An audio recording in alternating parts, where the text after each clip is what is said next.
Okay, so just go to the understanding controllers, which is where we are today. So let's talk about the homework. So there was a big chapter, 18, whatever it was, about a lot of the conventions and so on that the Rails app implements. Remember, one of the principles of Rails is this idea of convention over configuration. And the idea there is that competing platforms or other systems, including Sinatra, but also things in Java, often give you an infinite number of choices to configure it just the way you want, what kind of view management you want, what kind of controller management you want, what kind of disk database management you want. But for most people, that's a lot of hassle, a lot of configuration. So in Rails, they decided we're just going to set it up one way. It's going to reflect the common case, and that's what we're seeing there. So one area of confusion often, which I'm going to ask you guys to tell me about, is the naming conventions. So who can talk about the naming conventions in the world of Rails? There's model names, there's view names, there's database names, controller names. All these names follow conventions that are supposed to make it easy for you to understand your application, and when you pick up another application, to make it easy for you to understand it. Yeah? Well, I'm not sure if this directly answers your question, but I know that everything is stored in its own appropriate folder. Yep. So like there's very clear understanding of what the subdirectories are. And what everything should be stored. That's correct. And what are some of the folders that you remember the name of? Feel free to refer to your screen. Folder, huh? There's a controllers folder. Yep. There's a views folder. Yep. There's folders where you can put your CSS options. Yep, exactly. And some of them will be more important than others, and I'll show you around them as we go through. Any other comments about naming?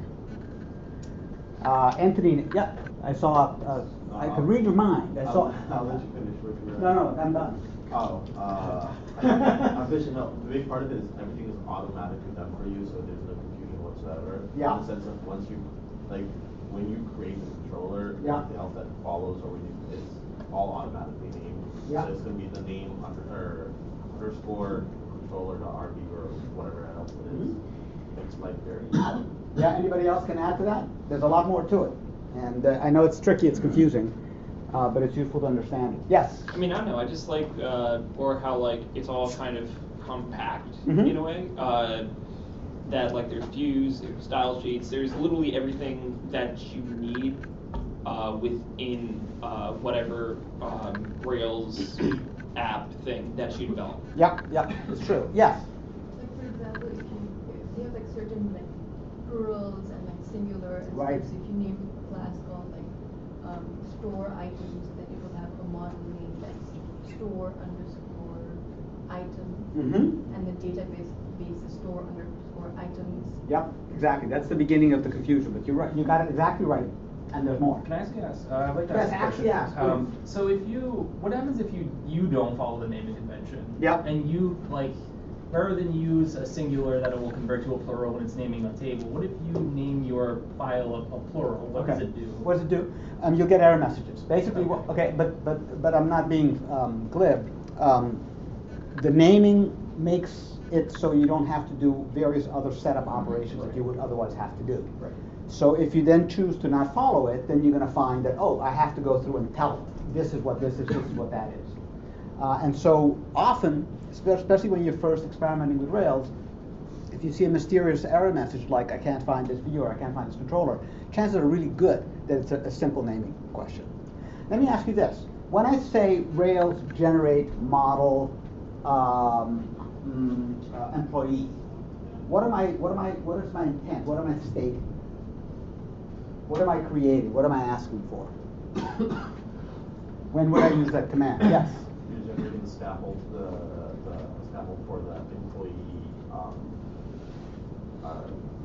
controller model. Because I just say generate model. Which will in turn generate just the scaffold, the basics, which you will eventually obviously modify. Actually, that happens when you say Rails generate scaffold. Right. Rails generate model is a smaller command, but they both. Scaffold does a generate model as part of its process. Anybody else want to add? This is not a test. I just want to see where the confusion is. That's all. Okay, so when you do Rails generate model or when you do Rails generate scaffold, in both cases, you are telling Rails of one of the core entities of your application. That's the starting point, the root of all evil. So as we go through this, and even the homework that you have today, you'll see that a big part of designing your applications is to think about the logic that you want to implement, and then using your design sense, break that into the entities that are applicable. Some of the entities will be obvious, some of them will be less obvious. We talked about one-to-many, many-to-one, all those questions. But in the end, when you do a Rails create model, you're telling Rails, this is one of the entities I want. If I say Rails create model employee, I'm saying conceptually, one of the things that I want this application to know about is employees. Now, what does that do? That does a whole bunch of things, bless you. Okay, so the first thing it does, now let me just do a little naming convention here. The first thing it does is it creates a file called employee, and this here, the plural and singular is very important, .rb, which contains a class, employee, and notice a couple of things. File names in Ruby by convention are always lowercase, and if you have more than one word, separated by underscores. Classes, in contrast, in Rails and in Ruby in general by convention, capitalized, camel case if necessary. Okay? So it does that. It also creates it does more than I'm going to be able to remember.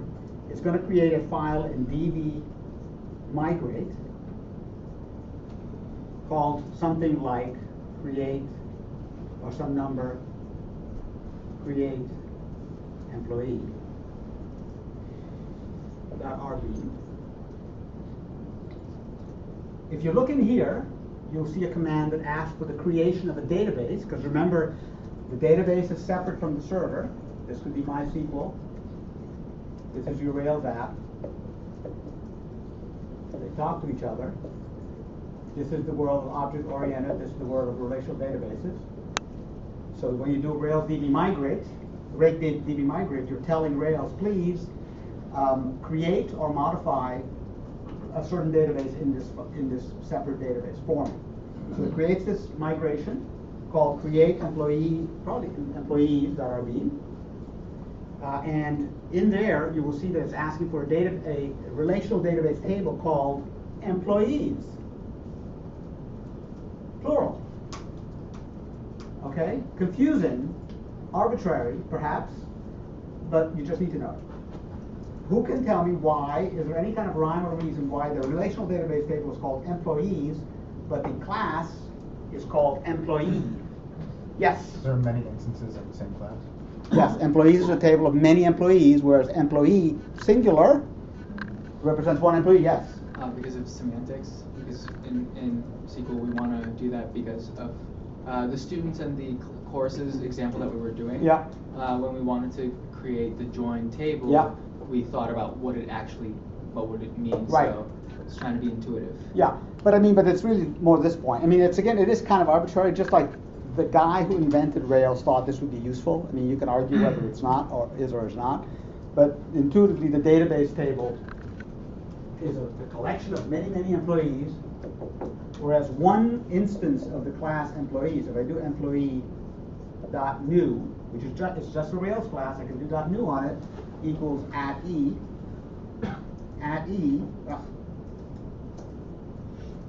look alike. That the value of this variable is going to be one employee. All right? And to remember, of course, that, especially this makes it clear, if I do @e employee.new, I'm creating an instance of the employee class in memory.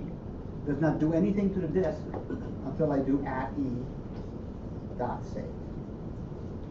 So even though we have this abstraction that tries to make it look as if the whole world of the relational database can be thought of purely as a set of objects, here we see that actually that abstraction is leaky. I have to actually, can't totally ignore the fact that there's a database back there. Yes? Well, if you don't have the add save, Yeah. you don't say that you just the object just stays in memory. Yeah. Than the specific. It disappears. Well, I mean, because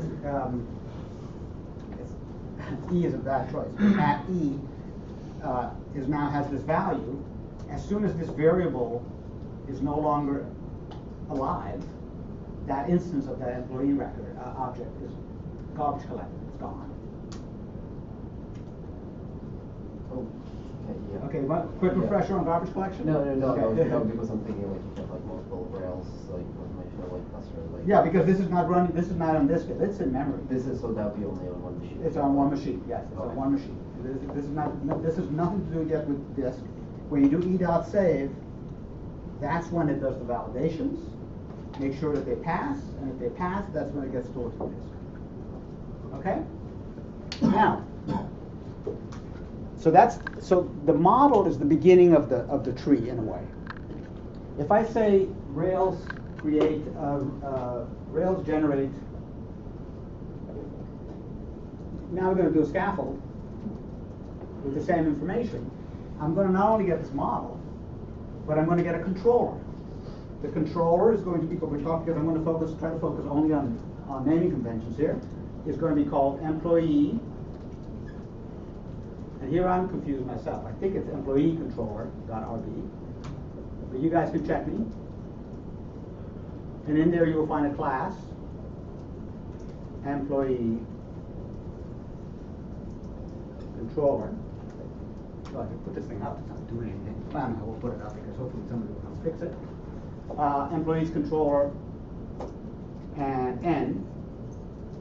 Okay, and there'll be one of these because I created the scaffold for the model. Why is there only one? Because there will be a collection of operations on an employee, like create an employee, delete an employee, updated, friended, whatever it is, collection of actions, operations you can do on an employee, and all those actions would occur as methods of this class, this controller class. Now every single method in this controller class, so this is the file name, this is the class. Going over here, we now go to the views. If, to keep it simple, there's only a create, so there's a def create and def end. For some reason, there's only delete rather. There's only two actions, so I can only do creating and deleting of employees in this particular application. I would find in the views directory, which is automatically created, a subdirectory called employees. And in there, I would find a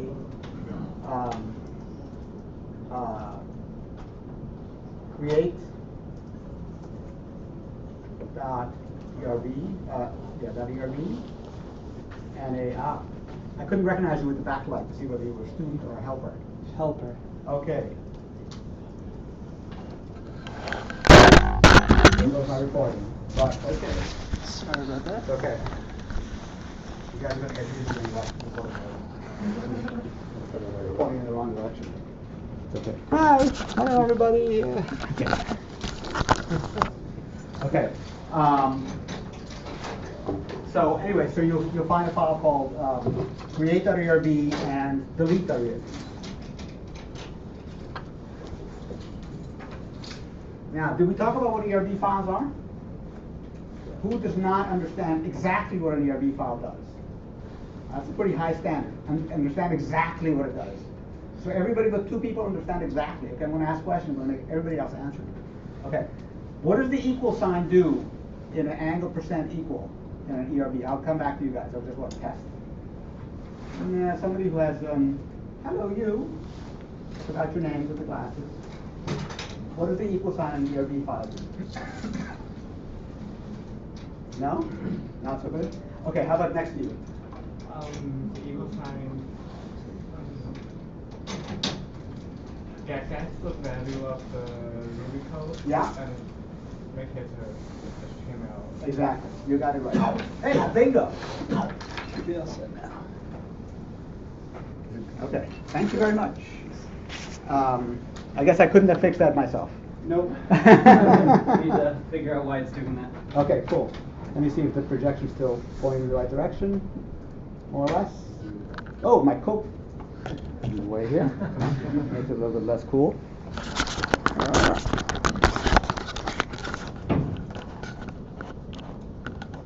Good enough. Good enough. Okay. Good. So this is perfect because now I can illustrate what an ERB file does quickly. I just did this yesterday. So what is an ERB file? Let me just show you an example ERB file, which will drive home the point very easily.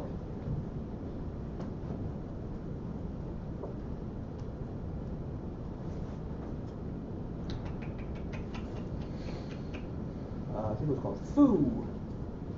Okay, I'll open my dev.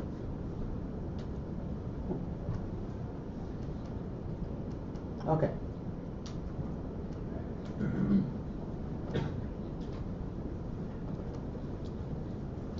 Fix it because I messed it up as I was demonstrating things.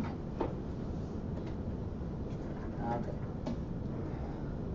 Can you guys see this?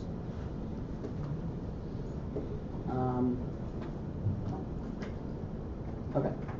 That's right. Okay. So this is an ERB file totally out of the concept of Rails or Ruby or Rails or Sonata or anything. ERB stands for Embedded Ruby. Okay?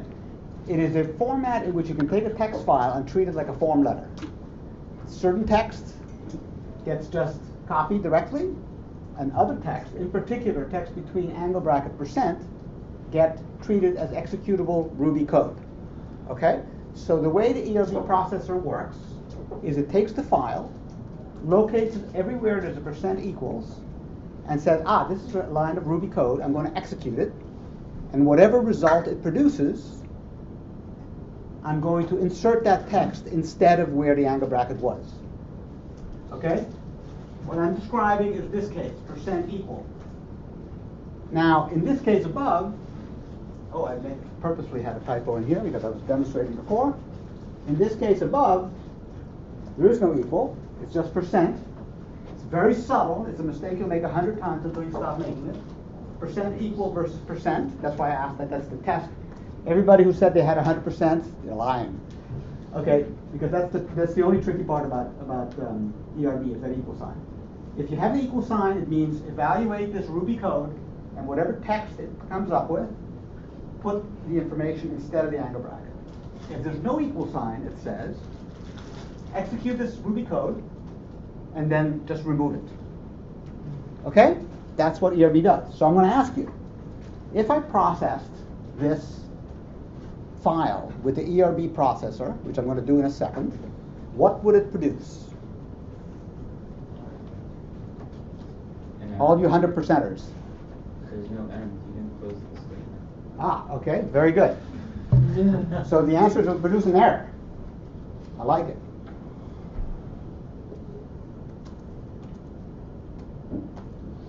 How about now? The coloring is totally wrong. But I think it's just a bug in the editor. What would it do if I processed this file with %? Somebody else. With with the ERB processor. I'm looking at this table. Anybody at this table want to volunteer?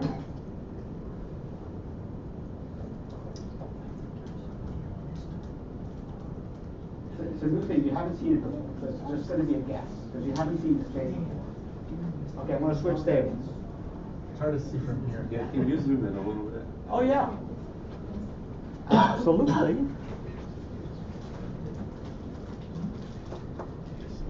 How's that?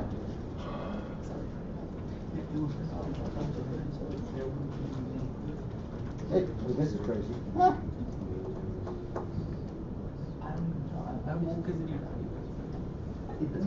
Okay. Okay, have a discussion. What do you think? Think out loud. Well, I was thinking, because there is an equal sign, Yeah. then the evaluation of name each time the iterator gets a name, Yeah. it then deletes it off the stack or something like that. Yeah. So my best guess is it's gonna, for each person on this iteration, it's gonna print out Dear Mr. and the rest of the letter Yeah. a bunch of times. Okay. But no name. But no name. Why no name? Because the way I understand it, after based on what you told us, Yeah. the way I understand it, it takes the name, Yeah. it executes the Ruby code, Yeah. in the second line, Yeah. but it doesn't keep it anywhere. It just deletes it. Right. But here, okay, who wants to discuss with your neighbor? I hear some mumbling. I don't think that matters though. Because Huh? if you're saying the first line is not gonna. It's executed, it's just not output. Yeah, but so it doesn't matter though, because then Right. we can execute or access it through the equals code. So what do you think it'll do? It's set with me. I think it'll just print out four messages. I know exactly what you're saying. I know. No, that's 90% I'm wrong. I know I'm wrong. Well, the only other answer is it's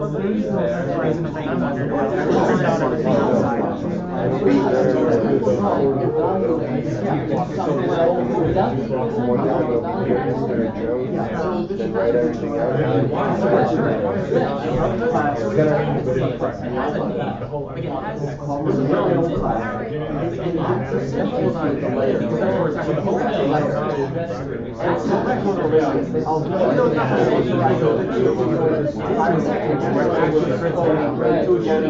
Okay, who wants to take a stab? What we're going to do? Every table has to have an answer. Or you can say I agree with that table. Okay, just say one. What is it? Not you. No, you. At the end. What will it do? That's how it's dear Mr. Jones Yeah. as a message. Yeah. Mention again, dear Mr. Yeah, yeah. Who disagrees with that? What if I say it's wrong? Who disagrees with me? Everybody sure? Oh, yes. Well, I guess it returns to somewhere, but there's no like print or put statement. Right, So yeah. like in Ruby and it's not embedded in that. Yeah, So that's a good point. So, but it's a good point. But you haven't seen the tool I'm going to use to understand. The tool I'm going to use is going to take this text file and then output text automatically, and the text it outputs is based on this. Anyway, so I'll stop playing around. You got it right. Whoever just said it. So let's see it. But then I still have some follow-up questions to keep it interesting. I know you all had this, so nobody gets extra credit. You all had this. Okay, let me go to this thing. And make it big so we can see it.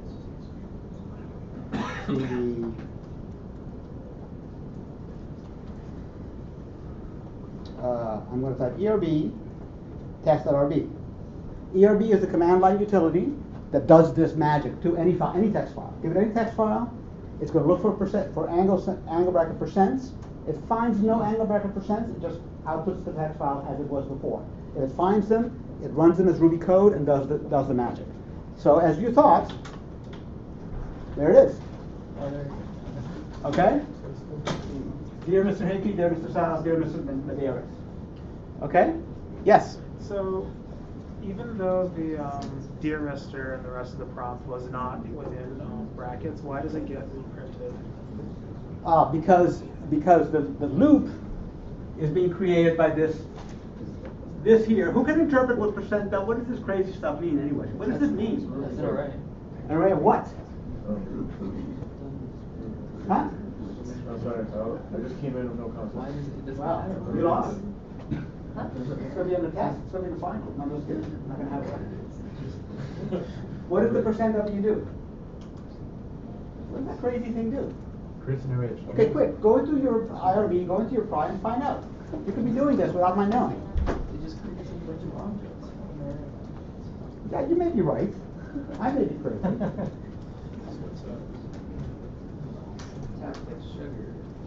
Percent W. Creates an array of strings. Creates an array of strings, exactly. Dot each. Yes, and notice there's no commas. So that whatever stays separate, so I can put something crazy in here, like I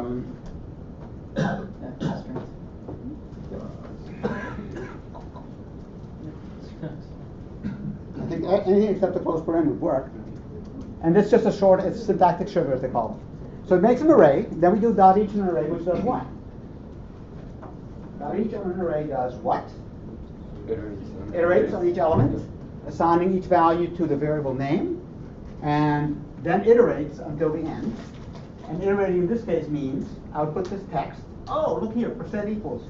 Evaluate this variable. What is this variable equal to? Whatever the value is in that array. Boom. So let's see if that crazy thing I just did actually works. So there's Mr. Crazy. See? Okay, here's a question, extra credit. What happens if I remove this equal sign? Yes? It's not gonna print it out, but on the W, on the percent sign W, Yeah. so you can't put in another variable, you can only put in string literals? You can only put text, yes. Yeah. Now, if you want to be clever and look at percent capital W, percent little w, there's all kinds of variations. What will this do if I put it through the ERB processor? Yes? Yes? It'll print out the dear, Mr., etc., but it won't print out the names. Exactly. Okay? Yes? So we have like a feature in this in Rails that lets us like compile Ruby code into HTML. That's one way to put it. Yeah. That's one way to put it. They call this particular, in general, this kind of algorithm, this kind of tool is called a template or templating language. And there's many of them in the world. Within the Ruby world, there's like half a dozen. And within every other language, there's another dozen. But the general principle is always the same. It's like a form letter. It's text that's boilerplate, and then stuff that gets filled in. You can think of any web server. One way to think of it is, if I have a server off at the Major League Baseball, and those of you in 105, I apologize, it's the same example. If you have a server in Major League Baseball that contains baseball statistics, and I go to the server and I ask for all the baseball players' pitcher statistics, and this is true for any website, Facebook or whatever, almost always there's a database that contains the data, and there's a collection of templates.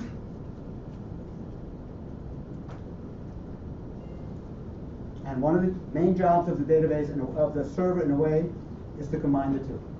Find the records, the pictures that I want, as a collection of records, combine them with the template that I want to use to display that information into an HTML page. And within the world of Rails and Sinatra and many other platforms, many other Ruby-based systems, ERB is the tool. But literally, there's half a dozen different tools. Some of them use curly brackets, blah, blah, blah. They're all more or less the same. Okay? Now, this example hides not hides, but makes it less confusing by having straight text. But if this straight text was instead HTML, then you could see how this ERB could be used to generate a web page. Because you'd have a boilerplate, a fixed bit of HTML for the frame and the tab and the menus or whatever, and you'd have the space in the middle where the records go. Okay? So that's what ERB is. So that's a quick side story.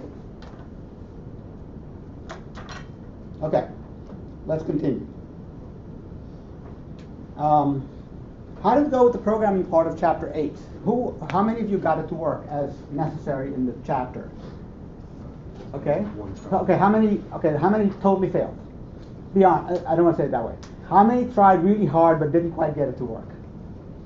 Okay. All right. And how many are sort of in between? Sort of in between. The rest of you sort of got it to work. What kind of problems did people hit that made it challenging? Yes.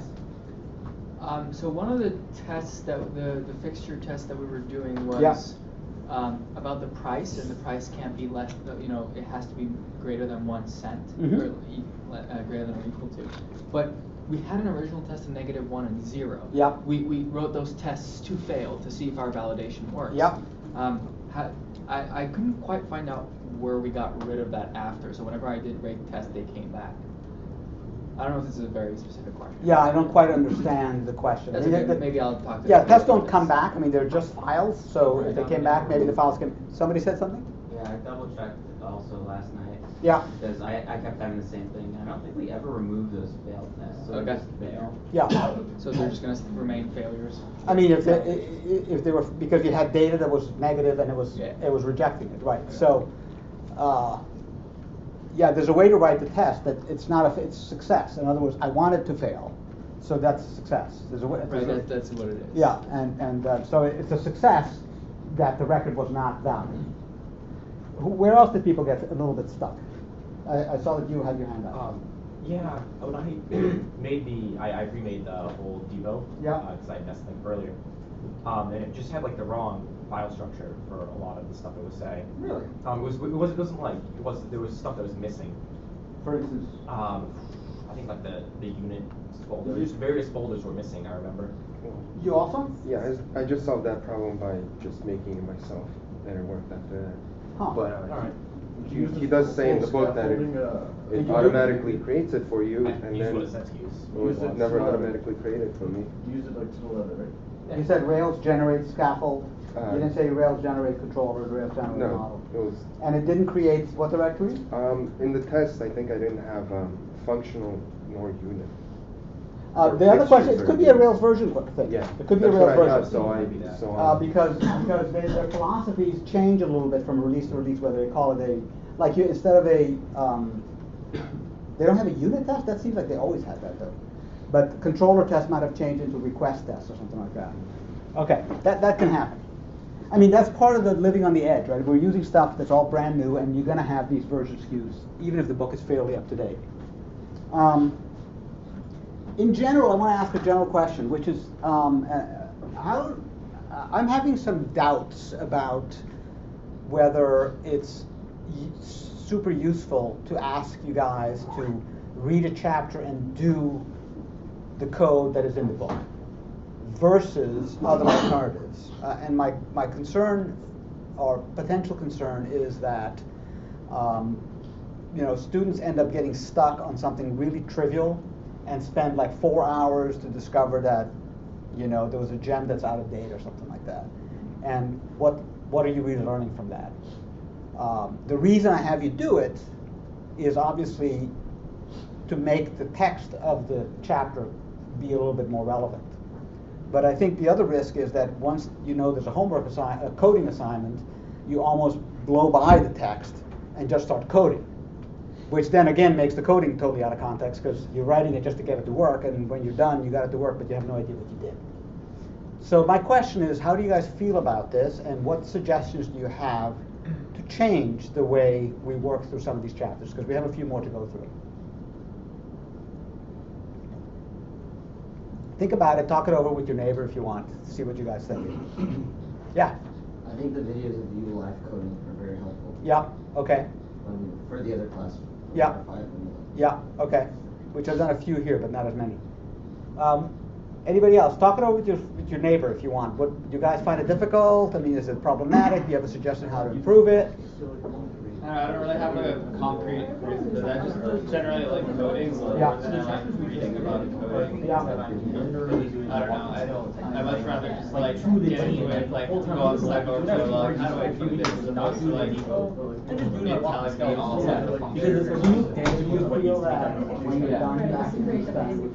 Yeah, I think so. And if not, like No, some people like don't. Okay, I mean, in the end, like when I do something, like I might not remember it, but I'll know that I've done it before. So if I forget, for example, if I use like percent equals percent, I can go back to my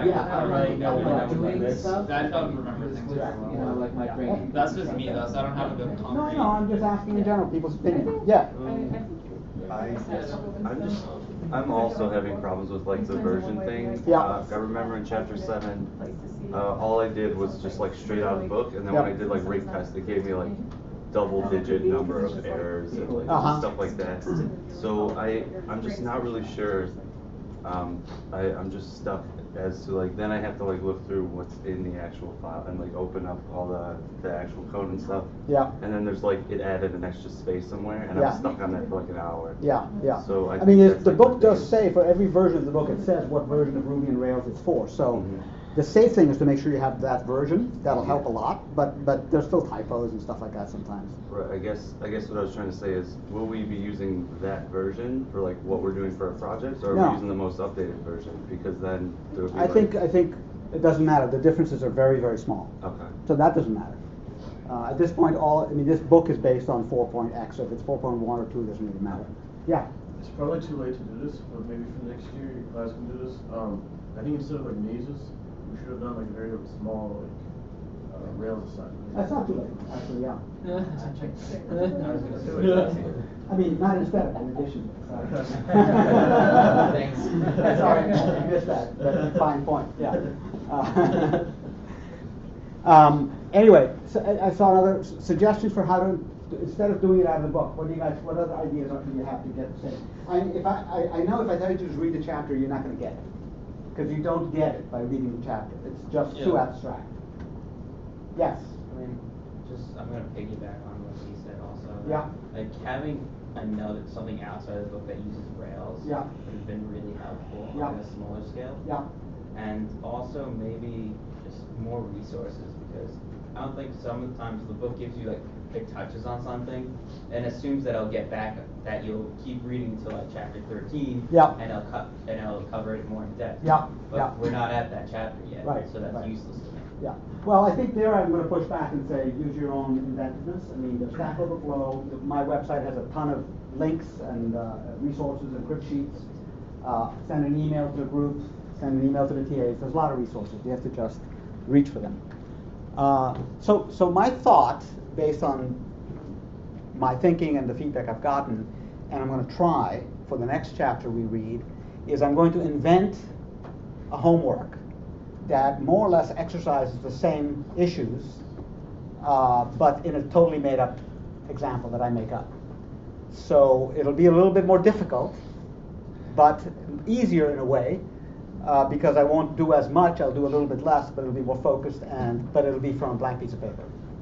How do you guys feel about that? Wait, what do you mean a blank piece of paper? I mean a blank piece of paper.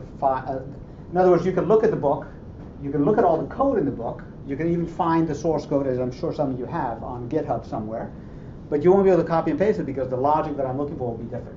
So instead of making a store with a depot of books, it'll be a train station with a depot of trains, whatever.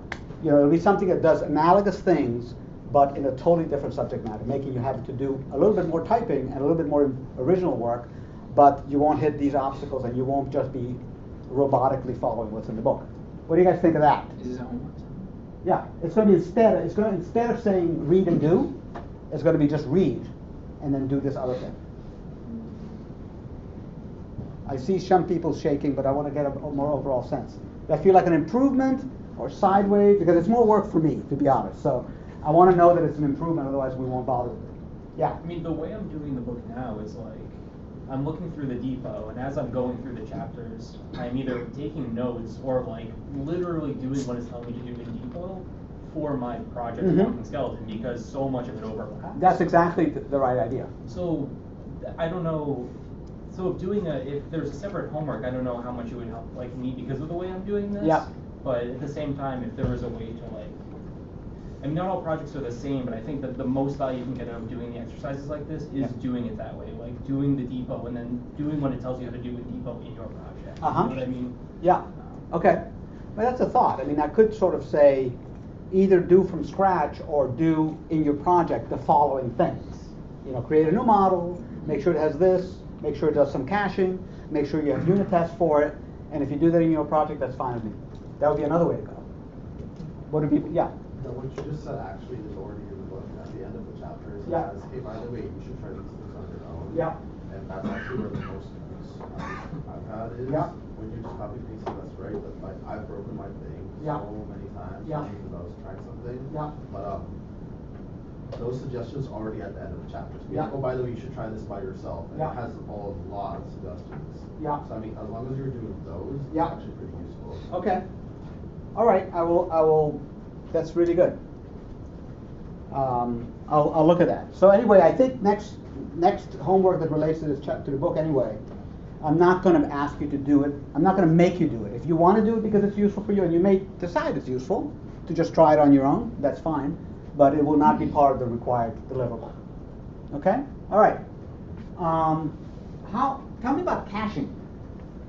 Who got the caching thing to work, and who can explain what the heck it was doing?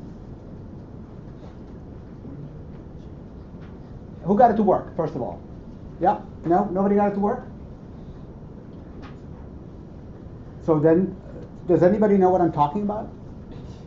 Because it wasn't the chapter. I checked before I came in. Pardon? Yeah. You didn't get that far? I did, I just don't remember. Caching? What was confusing for me is, so I followed the steps for caching, but then even after you do the steps, it says you will have seen literally almost no difference. That's right. So I didn't really know, it didn't really clearly explain to me what the caching was like really doing in this case, so that was kind of hard to follow for me. Okay, good. That's a good answer. So let me tell you quickly what caching is, chapter 8. Here it is. Yep. So basically, what is caching as a concept? First of all, what is caching as a concept? Who can tell me that? What is caching as a concept? How about the back 3 rows? What is caching as a concept? Yes. I saw a little span. Yeah.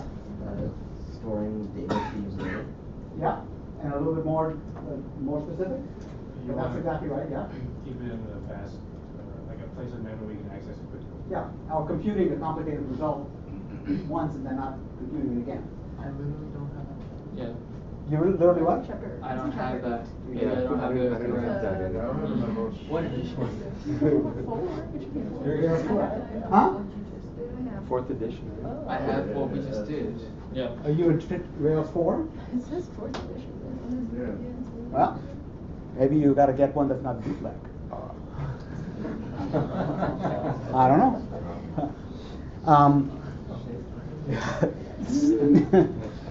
Anyway, so what is so here's the deal.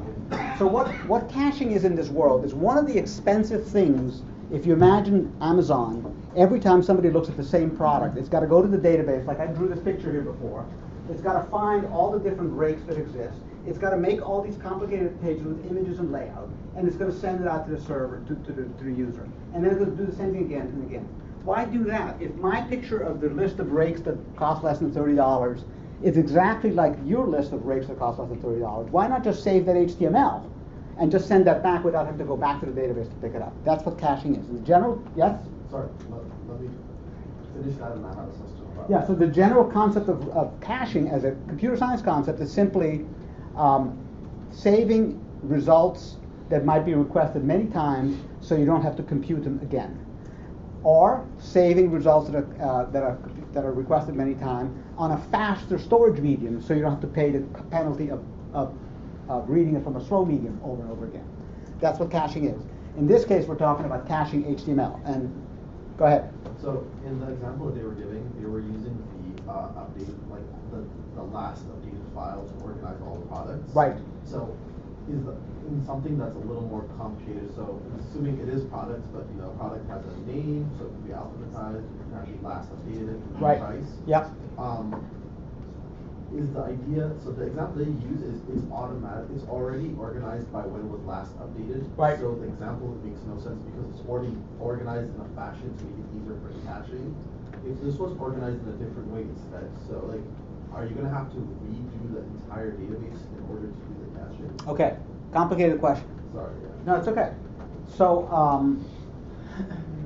the point of looking up the date of the last product, this is the last product that was updated. So the last product change was at 2 p.m. today, and somebody asked for my list of rakes at 3 p.m. and again at 4 p.m. Nobody's added the rake since 2 p.m. I know those lists are the same. I can cache the whole list. You bring a new question. What about if the list of rakes is actually sorted, right? I might have it sorted by price. You may have it sorted by rating. The HTML is not the same. So even though the product date last update is the same, the display may be different. In that case, this check will not be good enough. This check here that says, as long as the value of the last updated products has not changed, I can just use it. In your case, there would be a slightly more complicated predicate here that includes and how it's sorted. But the interesting thing, to make it a little bit more hairy, is that, and this I'm just going to tell you for you to try to think about, is that there's an additional level of caching at the entry level that says, in addition, even if I don't believe the whole list of products, that may not be correct because of sorting, it's still true that the individual product information row will not have changed. And so there's another level of caching on the display of the row, let's say it has an image and all complicated stuff, that's cached separately. So even if it was resorted, it would have the HTML for that row already ready-made. This is a nested cache. It's a little trickier. And I'm just saying so you can sort of have it percolate in your head. It's a little hard to understand, but that's the idea. So caching in general is a very major technique to achieving scale. And of course, the reason those of you who got it to work didn't see a difference is that's the whole point. The whole point is it's faster, but there's no difference in the user experience. If you were paying attention when you were running it to the requests to the server that you see as you run the server, you would have seen fewer requests to the database. The database would not have been invoked to draw that product list again. First time it would be invoked, the second time not. Okay? So caching was a little bit hairy, I can tell.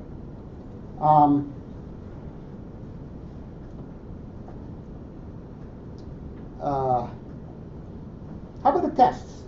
Did people do tests? Yes? Were they RSpec tests or mini tests? You know? Let's look at the chapter. Pardon? Mini test. Okay, good. Because again, this book went through different iterations. So we talked about the different testing frameworks, and I recommend mini test spec, and that seems to be what they're using. Okay.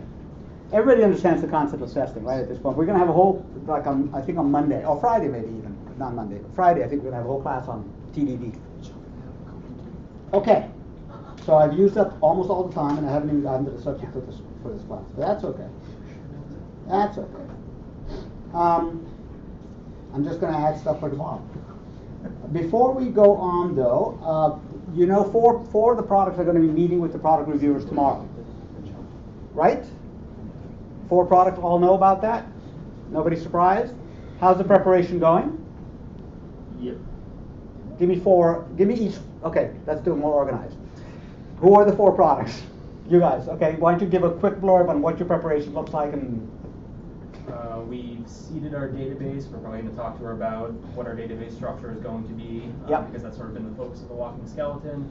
We have some new ideas about what we want Bartamy to actually do that's more advanced than just like posting, and that's sort of where she really wants to help us from our exchange with her, like sort of the product scheme in general, what we want to do. So. Okay. She's a great process person too. She's like fantastic, so she'll probably help you also with, let's say, how to get more productivity, how to move faster, how to deal with conflict, if there is any, which I don't think there is, but sometimes there is. So she's a really great person. Next project that's meeting with the product reviewer tomorrow. Yes? Epsilon. I'm the one here right now because the other people have job interviews. But we're meeting today to hammer out every last thing we need for tomorrow. Okay. And okay, what's the status of your project? I've been approved for the last week, so I don't really know what's up. But I believe that we have. Wait, so you've been improving, when did you get back? Like, this 2 days ago. So, 2 days. While I was gone, I haven't touched base with Jess on this yet, but while I was gone, Jess did a lot of database. He made the database, and he got it to work. Okay. I think they did a little bit more, and I worked on some of the other database stuff. Yeah. And, I was looking at APIs, but we haven't touched base yet. Okay, all right, but you'll be touching base today? Yeah. Who's your PR? Is it Melissa or Ed? Oh, it's Ed, I know, because he was the music guy. Ed McNerney, yeah. Okay, next team. Yes? F-Spot. Well, we're gonna have our walking skeleton now. We just have to combine everything. We have some jQuery swipes set up, frameworks that we have to combine with what me and Jonathan did on the picture uploads and user authentication. So we just need to meet, I guess, today for a little bit just to combine everything together. And so are you with Ed or with Melissa? Melissa, okay. She's a tough cookie. And then who's the 4th team? That would be Campus GPS. Yeah. We're also probably going to meet today to hammer out some things before we meet. And I guess when we're going to meet with the person, it's going to be a lot of like walking skeleton stuff as well, because it's like what is enough for the walking skeleton without with also keeping it like minimal. And then just things to like make it look better and not just like a standard every other map type of thing. Right. So for all 4 of you and for the other 4 for next week, you know, remember this person is a really good resource. So try to come with some incisive questions. Like, I could really use some help on X. Could be tools, could be UI, could be process, could be technologies, could be APIs, could be anything. Could just feedback on the product, but just try to come armed so that I want them to feel like they're getting fully utilized. And the way it's going to work tomorrow, just because, but that's the way it worked out, is they're going to show up at 2. And the first 2 teams, whoever they are, will go off with their PR, probably into the lobby there, and just sit down somewhere and meet. You can watch your own clock, we'll be just continuing with class. You'll have to watch the video for what you missed. And then you'll come back and the other two will go. That's the way it's going to work. And for the 4 of you who are not tomorrow, you'll have a chance to see how it works and you'll be next week. Okay? So how about the other 4 projects? Where are you guys at? Who wants to go? Yes? We're kind of touching base tomorrow is our online and tomorrow's our regular time, so we're kind of touching base tomorrow. Yeah. What have you guys gotten done so far? We're kind of, he was working when we had to lose. Sorry? Well, yeah, we got the database set up. We're working on putting in more of the models and the structures. I think currently right now we're trying to get some of the pages to like display data. Great. That's most, I think we've got the database most of the stuff. We've got a few pages also, or 8 pages buttons on it. Yeah, we have the homepage with login links and a working user authentication model. Cool, very cool. What are you using for authentication? Devise. Okay. Why? Devise is a nightmare. It's too complicated. I like lighter weight things, but. What should? I'll have to look it up what the latest thing is. But I almost do like simple handcrafted authentication because Devise is usually it's so general, it's so complicated, and it's. Have you experienced this? It's pretty big. It's working for you? It works fine. Okay. It's just like our scheme is a total mess. Yeah. I'm not a big fan of Devise. It's too much. If you want, touch base with me and I'll give you some pointers on. It's fine if you master it, but I personally don't love it because it's very complicated. No, it is very complicated. Yeah, and unnecessarily so, in my opinion. So yeah. Okay, so that's what project is this again? Surveyor. Surveyor. Okay, next. Who's next? Yes. So we're the second trader. So then we got a name now. Oh, awesome. All right, we call ourselves Margin Call now. Oh, good. I like it. Yeah, and so. No, I'm not gonna take this. You kidding? We are currently working really hard on getting all the APIs and discussing through APIs because that's the most difficult part of our thing. So anything from how to actually get our project onto Heroku once we're done designing and doing everything to how do we get market data and news to display on our page, all the way to how do we send emails and text messages out of one email address or phone number. So that's what we're working on, and hopefully by next week we'll have a pretty good base, like a walking skeleton, and we'll have very specific questions on these 3 subjects. Okay. I think everybody should have, I hope, when you meet with your PR, a walking skeleton that's running on Heroku. Yeah. Even if it does almost nothing. Okay? Everybody should have that, even if it does almost nothing. Because that's a good sort of plateau point. Also, remember that I and the TAs are all very available if you get stuck or you have questions about things that maybe are coming in a later lecture but you need it now, or an idea of what gem to use or whatever, reach out because we'll give you a hand. Okay, we have 2 more projects that haven't spoken. Yes? So we did the walking skeleton and now we are trying to do the views for login process. How to send a text message or email. So additionally the problem we encountered is that the Bloomberg API that we want to use, it's not really built for Ruby. I know. But we found a workaround, and there's a thing called JRuby, which lets and it works with Rails by the way, so which lets you get or run embedded Java code in your Rails project. And we're still working on getting it to work. Yeah. So we might have to ask the TAs for help. Yeah, because we created emails. I think that's something you have to get on immediately. Your whole project is riding on that. It's really late to be getting to this problem. Well, we're working on they already got most of the skeleton working. We're just trying to the last part is actually pulling the data itself. So that's super code red. Yeah. Okay. Okay. Good. And the last project? Yes.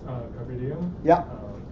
We have this database set up, and we have just assigned different tasks to all the teammates. Yeah. And I will do the whole Heroku thing, and I will set up the routes between different pages, and C will figure out how to implement this Google Map API into the map view. And Via is going to figure out how Jane Faker works, and he's going to generate some test data to test, and Vladimir is going to write the validates and tests for the walking Good. skeleton. Great. Does everybody have a list of stories at this point that you're trying to build? They're granular, they're small, they're prioritized. Does everybody have a set of milestones that you want to hit? Or are you waiting for me to set those for you? Like, when do you want to have, well, we talked about the walking skeleton, but when do you want to have a certain set of stories written and so on? Think about that as a team. Look at the timeline. We have about 2 months, less than 2 months, 2 months-ish left. So that's a lot, but it's not a lot. Keep an eye on it. Make sure that we don't run out of time. But okay, this is great. So let's see, it's now 1:31, so we have 20 minutes left, right? Okay, so I'm going to see what happens. I'll just pass it on to the next. Are there any questions about that topic before I move on, about the projects? Everybody good? All right, good.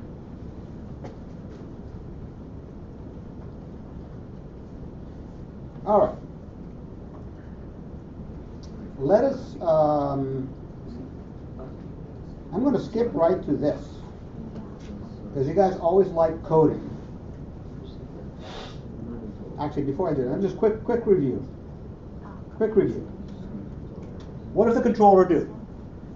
The controller is the file called like employees controller, and it gets invoked as a result of the router having parsed the URL, telling it that we're not doing something with employees. In this example, it might be employee/new, /employee/update, /employee/show/one, all those things.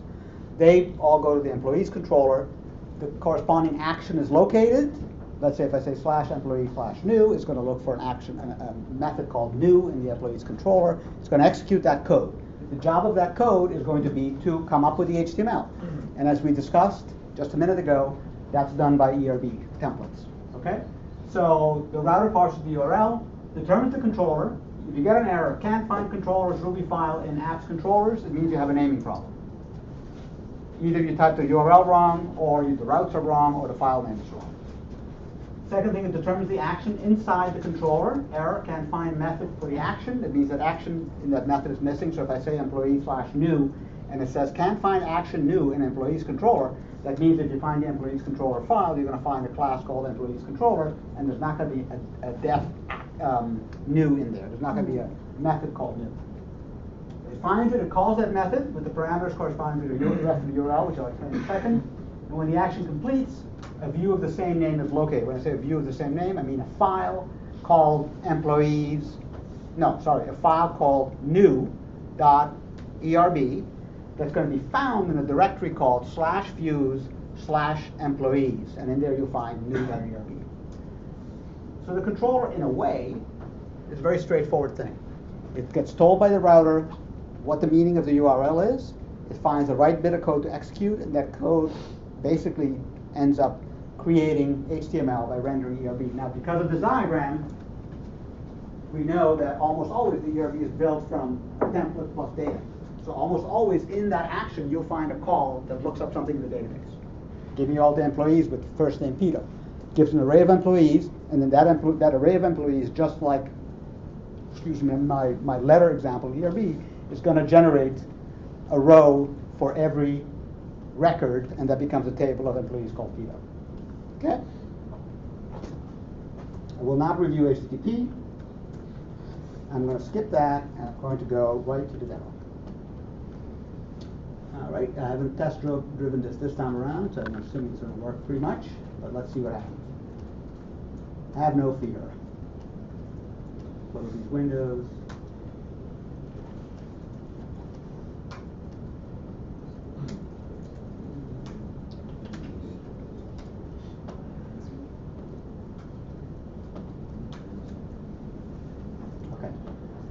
So, Rails, if you see me do anything you don't understand, stop me, okay? Rails demo. Creates a new Rails app. Takes a minute. You see I'm going to create two scaffolds, two models. One called post and one called comment, right? Feel free to play along if you want.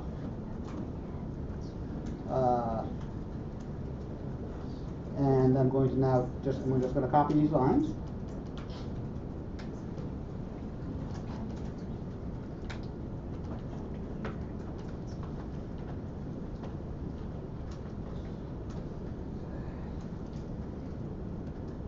Okay, let's go into the editor and take a look what we got here. So, first thing is, how many migration files am I going to see in this folder? I'm going to see 2, one for each table. That one that creates the posts table, because we have a table called post that has a title and a body. And this is going to actually tell the database system to create a table called posts, plural, as you can see from this word here. Right? And the other one is for comments. And create table comments with 2 fields, the body and, of course, the ID of the post to associate the comment with the post. When I did RailsDB migrate, it knew that what I wanted was to create a file called development call dot whatever, development.sqlite3. I want to say 3 things about that. 1, it's called development because by default, when you don't say anything else, you're running the whole Rails environment in developer mode, development. 2, it said SQLite3, that's the choice of database system it picked, and that's because, and if anybody can cut me off with the right answer, I'm always welcoming that. But if you look in config, you will see that in default mode, the server likes to run the SQLite3. In fact, in all modes, but that's the default. Okay? So between those 2 things, when I did RakeDB migrate, I got the development.sqlite3.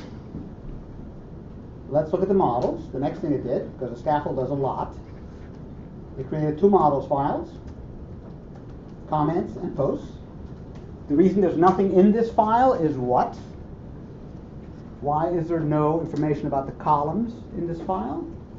Anybody?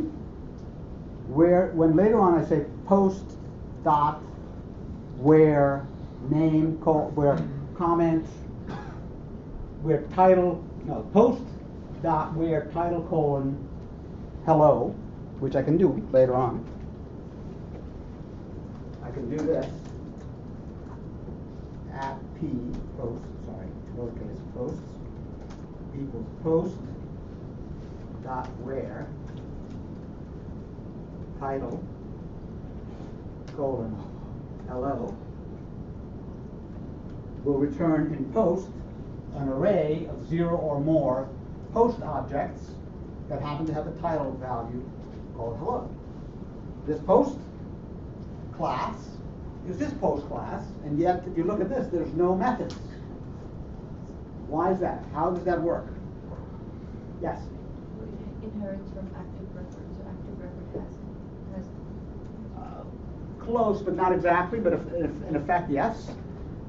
Active record has magic code, which when the database is, the relational database, the SQLite gets connected to the object world, it actually inspects in the database and sees what tables are there. And that's how it knows how to magically, through metaprogramming, create these methods. But the initial state of the world, this is always, the model file always has no methods. And when you're done programming, the model file will have methods. But a lot of the stuff that Active Record does for you is for free. Now now it gets interesting. We're going to look at routes. We haven't looked at routes before, I don't think. Very critical file. Come on, Peter, wake up. Here we go. Okay, so routes is where the magic happens. Now you haven't seen this before yet. So let me look at first simpler cases, and then I'm going to stop because we're out of time. I'll just go on tomorrow. Simple cases are like this. This is a valid line that I can put in routes. Just comment it out. Okay? And this line would say, whenever you see a URL that looks like /products/some word, then send it to controller category, i.e. category controller, action view. So this is going to look for, in fact I can show you in a second, and that'll be the end of our show. This is going to look for a controller, class, category, controller, and in there it's going to look for def view, because that's what it thinks is the code that handles this particular URL. And that's just because I commented that thing out. Okay? So let me just try running this Rails server and see what happens. So I'm going to go Rails server, and it's running like a champ. I'm going to go to my browser, and I'm going to type in 0.0.0.0 :3000 slash, what was the thing I said again? Product slash file. Products, yes, plural, /5. And what I expect to happen is an error, because it's going to look for a controller that doesn't exist. And I got it. No, actually, this is a different error message. This says that it doesn't know of any route that says /product/5, even though I didn't save it. Bingo. Thank you. Save it. No, save this. Restart the server. I know I'm running over time. Sorry. No, it's 1:43. Oh, I got lots of time. Now I'll do the same thing as before. That's more like it.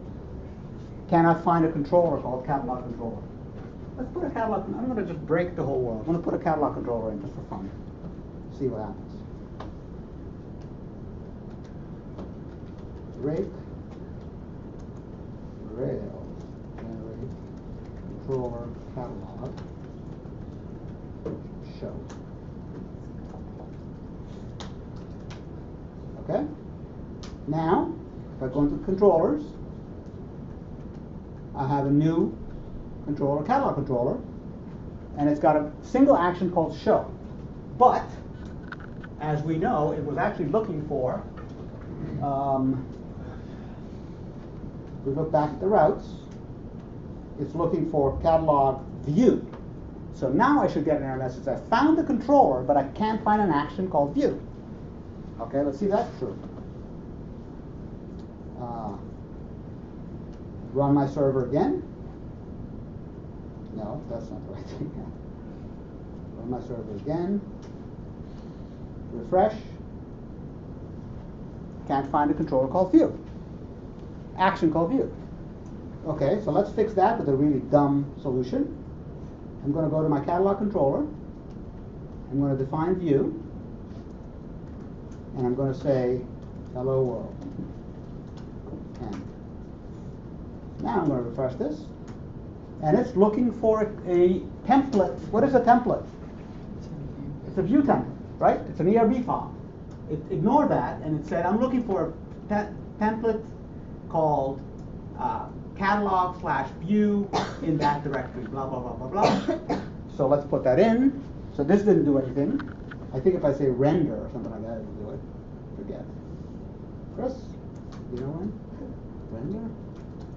I'm not sure. No. Okay, forget that. Let me go to the views real quick. There's catalog's already there. There's show, because I got that for free. I'm going to create new file.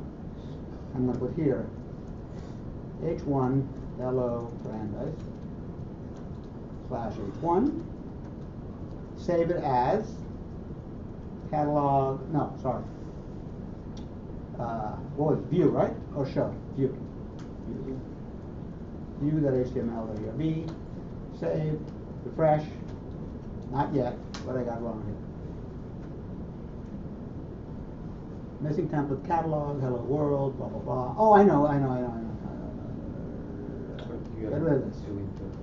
Yeah. Got to restart? Yes. Okay, so let me explain what the heck happened there. So, well, it's very simple. Here's the view.erb. For example, if I say here, h2 random number is % random 100%, what should I see happen? Come on. What would I see? Random number is. So what would I see? Random number is. Bingo. Bing, bing, bing, bing. So put the equal sign in. Mistake. That's wrong. Well, always remember to read the error message. Classic rookie mistake. See the crazy stuff, freak out, start changing your code, running around, rebooting, instead of take a breather, read the error message, undefined method random. Oh, okay. No problem. Must be rand then, I take a guess. The first mistake was on purpose, the second one was not. Boom. If I refresh it, will I see 90 again or not? Yes, maybe. What are the odds?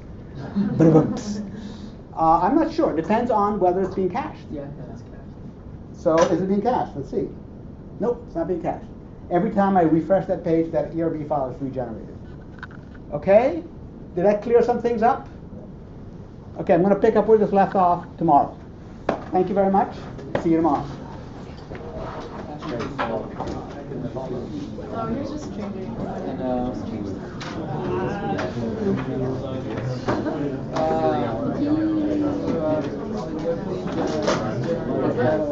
the get product. Yeah, well,